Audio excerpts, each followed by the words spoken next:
നമസ്കാരം. കേരളത്തിൽ Marco model കൊലകൾ തുടരുന്നു. കുറ്റകൃത്യങ്ങളുടെ ഉള്ളറകൾ കേട്ട് ഞെട്ടുകയാണ് മലയാളികൾ. ഇതിനിടയിലും ആഘോഷത്തിലാണ് ഗുണ്ടകൾ.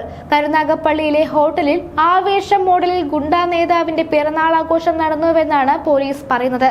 വടിവാൾ കൊണ്ട് കേക്ക് മുറിച്ചായിരുന്നു ആഘോഷം. സംഭവം നടന്ന് 2 ആഴ്ച കഴിഞ്ഞപ്പോൾ സാമൂഹിക മാധ്യമങ്ങളിൽ ദൃശ്യങ്ങൾ പ്രചരിച്ചു. ഇത് കണ്ട് പോലീസും ഞെട്ടി. കായംകുളം കേന്ദ്രീകരിച്ചുള്ള സംഘമാണ് ഇതിന് പിന്നിലെന്നാണ് പ്രാഥമിക വിവരം.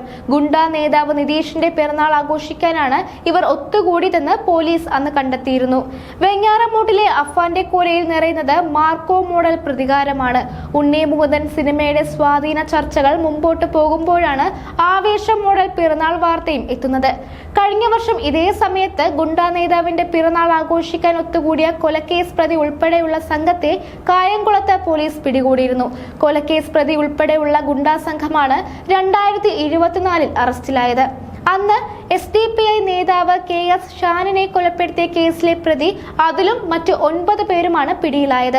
6 പേർ പോലീസിനെ കണ്ട് ഓടിപ്പോയി. ഇതിലൊരാളും കൊലക്കേസ് പ്രതിയാണ്. ഗുണ്ടാ നേതാവ് നിതീഷിന്റെ പിറന്നാൾ ആഘോഷിക്കാനായാണ് അന്നും ഇവർ ഒത്തുകൂടിയത്. ആഘോഷത്തിനായി ഒത്തുകൂടിയ ഗുണ്ടകൾ തമ്മിൽ അടിക്കുന്നതായി വിവരം ലഭിച്ചാണ് 2024 ഫെബ്രുവരിയിൽ പോലീസ് സംഘം എരുവയിലെ വീട്ടിലെത്തിയത്. 45 പേർ ഇവിടെ ഒത്തുകൂടിയിരുന്നു. പോലീസിനെ കണ്ട് ഓടിപ്പോയ 6 പേർ കൊടും ക്രിമിനലുകളായിരുന്നു. സംഘബലം കാട്ടി കൊട്ടേഷനുകൾ പിടിക്കാനുള്ള നീക്കമായിരുന്നു ഈ യോഗം. ആവേശം മോഡൽ പിറന്നാൾ ആഘോഷം ഗുണ്ടകൾക്കിടയിൽ ഇപ്പോൾ സജീവമാണ്.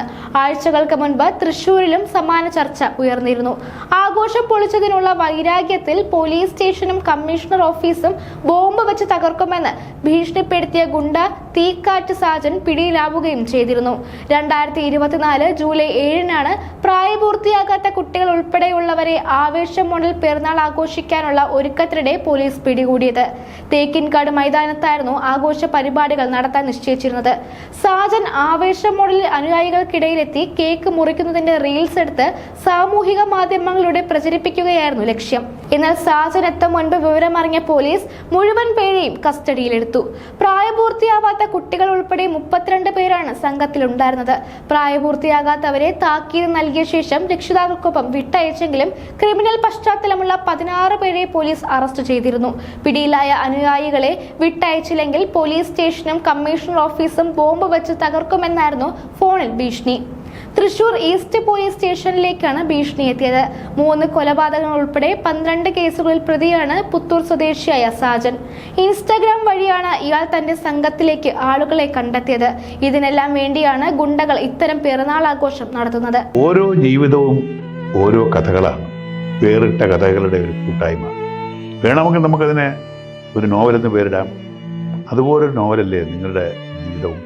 എന്താ, ശരിയല്ലേ? നിങ്ങളുടെ അനുഭവങ്ങൾ, കഥകൾ എന്തുമായിക്കൊള്ളട്ടെ, അത് കേൾക്കാൻ DNA ന്യൂസിലൂടെ ഞാൻ എത്തുന്നു.